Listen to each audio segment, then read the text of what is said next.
कभी नहीं बोलता है कि मैं बुद्धा का नेता हूँ। वो बार बार एक ही बात बोलता है कि मैं युवाओं का नेता हूँ और मैं तो खुद युवा ही हूँ। इसी बात पे मैं आप लोग को एक सर के माध्यम से शब्द बोलना चाहूंगा, खास करके हमारे युवाओं भाइयों के लिए, कि जुल्म करती जवानी भी नहीं मानोगे, जुल्म करती जवानी भी नहीं मानोगे, खून में अपनी रवानी भी नहीं मानोगे। मेरे इस बिहार और भारत के नौजवान पे भरोसने वाले याद रखना, ये जब बेटा गरजेगा तो पानी भी नहीं मांगोगे। आज विशेष यहाँ तो कोई भाषण का मंच नहीं है, क्योंकि आप लोग का भी महत्वपूर्ण समय है, विधानसभा सत्र चल रहा है। आप लोग का बहुत महत्वपूर्ण समय निकाल के हमारे जितने भी मीडिया बंधु यहाँ पे उपस्थित हुए हैं, आप सभी को मैं नीतीश द्विवेदी अपने हृदय के गहराइयों से बहुत बहुत धन्यवाद करता हूँ। साथ ही आज ये प्रेस कॉन्फ्रेंस किस लिए रखा गया है? मान लीजिए कि हर कोई आए होंगे, कहा जा रहा है भाई तो नौजवानों की आवाज है, तो आखिर में नौजवानों की आवाज क्या है? आखिर में तो सबसे पहले मैं बता दूं कि इसमें राजनीति की दूर दूर तक नहीं है। जरूर आप राजनीति करते हैं और करते रहेंगे, क्योंकि आप सभी को पता है कि भारत देश लोकतांत्रिक देश है। अगर इस देश में अगर आप समाज का सेवा करना चाहते हैं तो आपको राजनीतिक मंच पर उतरना जरूरी होता है, और राजनीतिक मंच पर उतरने के लिए कोई ना कोई पार्टी का बैनर और विचारधारा जरूर होना चाहिए। लेकिन हम लोग का जो ये संगठन है, इसमें जो हम लोग का विचारधारा ये सिर्फ हमारे युवाओं भाइयों का है। आप सभी को एक और बात बताऊंगा। सबसे पहले मैं दूर संगठन के बारे में थोड़ा बताना चाहूंगा, क्योंकि कई ऐसे लोग हैं, चाहे आप लोग के माध्यम से कई ऐसे देवतुल्य दर्शक होंगे जो हमको जानना चाहेंगे, सुनना चाहेंगे। मैं आप लोग को एक छोटा सा बात बताना चाहूंगा कि मेरा नाम नीतीश द्विवेदी है।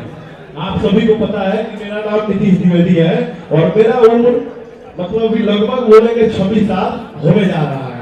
आप सभी को बता दें कि इसके पहले मैं तो महाराजगंज विधानसभा, आप लोग देखे होंगे, महाराजगंज विधानसभा से हम निर्दलीय चुनाव लड़े थे, और उन चुनाव के दौरान आप सभी को पता होगा कि मैं कई ऐसा यात्रा किया, चुनाव के पहले भी और चुनाव तक भी।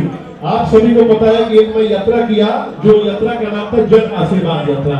उस यात्रा में लगभग मैं 1 लाख लोगों से अधिक 50 सभा किया और 1 लाख लोगों से अधिक लोगों से डायरेक्ट रूबरू हुआ। जब मैं वो सभा कर लिया, फिर उसके बाद मैं एक सभा किया नवनिर्माण यात्रा। उस यात्रा में मैं आप लोगों को बता दूं कि उस यात्रा में 10 दिन तक मैं अपना घर नहीं गए थे। 10 दिन तक जहाँ क्षेत्र में जहाँ जगह मिलता था वहाँ सो जाते थे, जो मिलता था खा जाते थे, और 10 दिन तक सिर्फ अपने जनता के बीच में बिताते थे। ठीक उसी प्रकार के उस समय मैं जब यात्रा कर रहा था तो कई लोग समझा होगा कि क्षेत्र का चुनाव है, कोई ये नहीं सोचता है कि अभी तो मेरा शुरुआत है, अभी तो मैं चल रहा हूँ और मैं कितना ज्यादा जो चाहूंगा सामाजिक कार्य करने के लिए उतना मैं करने के लिए चाहता हूँ। रही बात नौजवान की आवाज को, तो आप सभी को पता है कि ये नौजवान की जो आवाज संगठन है, इस संगठन में सबसे पहले मैं आप लोगों को बता दूं कि इसका आज हम लोग का प्रेस कॉन्फ्रेंस था। प्रेस कॉन्फ्रेंस इसलिए था कि कल हो गए हम लोग 19 महीना के लिए मैं और मेरी पूरी टीम और हमारे जितना भी सामाजिक कार्यकर्ता है, जो हमारे टीम से नौजवान की आवाज के जितना भी युवा साथी रहेंगे या जितना भी कार्यकर्ता रहेंगे, सभी लोग 19 महीना तक हम लोग पूरा बिहार का खाक छानेंगे। अब आप सोचिएगा कि खाक छानना मतलब कई बात होगा, तो खाक छानने मतलब मेरा ये बात नहीं है। एक तरफ से समझिए, कई लोग बोलता है ना कि सदन में वो आदमी गरजना चाहिए जो कम से कम पढ़ा लिखा हो। तो मान लीजिए पढ़ाई का दूर होता है, किताबी ज्ञान है, सामाजिक ज्ञान। सामाजिक ज्ञान को अपने दादाजी और गांव वाले समझा देते हैं, और किताबी ज्ञान के लिए स्कूल में आपको जाना पड़ता है। ठीक उसी प्रकार से हम सामाजिक कार्य करने के लिए 19 महीना PhD करता हूँ। क्या है कि मैं इसके पहले मैं आपको बता दूं कि ऑल इंडिया पंचायत परिषद के राष्ट्रीय युवा का भी अध्यक्ष है। जब भी हम लोग अन्य राज्य में जाते हैं, चाहे छत्तीसगढ़ हो, मध्य प्रदेश हो या कहीं भी अन्य राज्य में जाते हैं, तो वहां से एक बात पूछता है लोग, अच्छा ये बताइए आपका जो जिला है दरभंगा, उसमें क्या मशहूर है?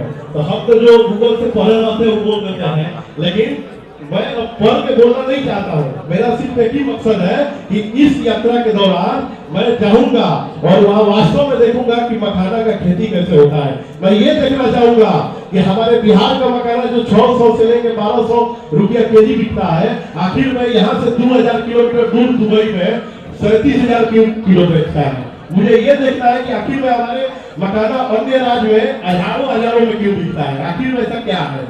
आप सभी को पता है कि हम सब जितना भी युवा साथी है, ये कहीं ना कहीं इस उम्र में रोजगार और अपने आप को कहीं ना कहीं सेव करके अपने जीवन का अच्छा से यापन इस भूमि पे करना चाहते हैं।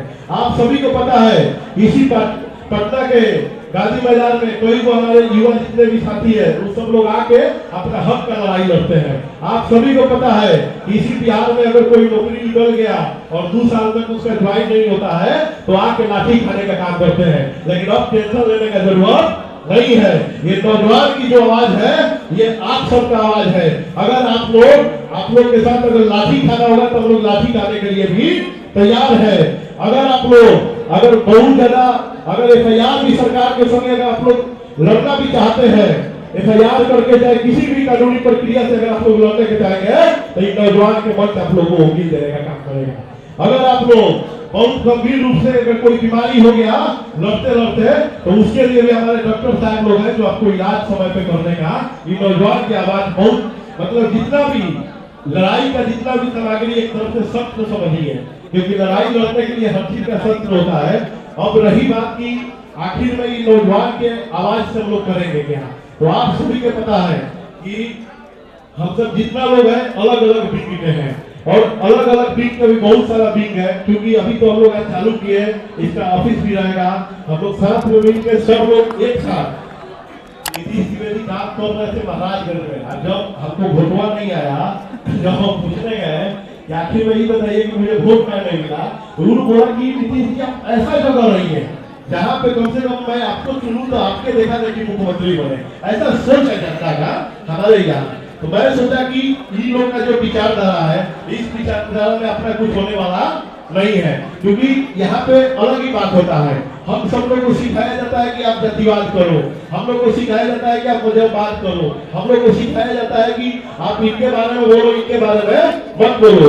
लेकिन ये कहाँ सिखाया जाता है, तो राजनीतिक मंच पे कूटनीति करने के लिए। लेकिन ये जो नौजवान की आवाज है ये बिल्कुल एकदम आजाद देश के आजाद नागरिक के जैसा है। यहाँ मैं आजाद हूँ, कुछ भी बोल सकता हूँ, कुछ भी कर सकता हूँ। अभी तो युवा हूँ, अभी तो पूरा उम्र कर रहा है।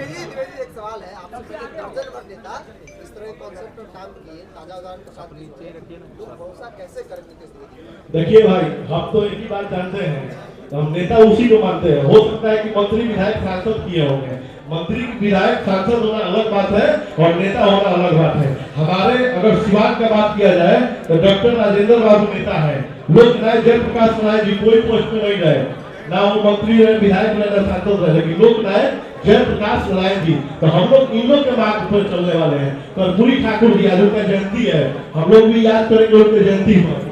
पुण्य तिथि है आज, उनका पुण्य तिथि है। आप सभी को पता है कि उनके जो पुण्य तिथि है तो वो एक सामाजिक है। तो अगर मान लीजिए लोक नायक उनको बोला गया तो जन नायक कर्पूरी ठाकुर जी को भी बोला गया।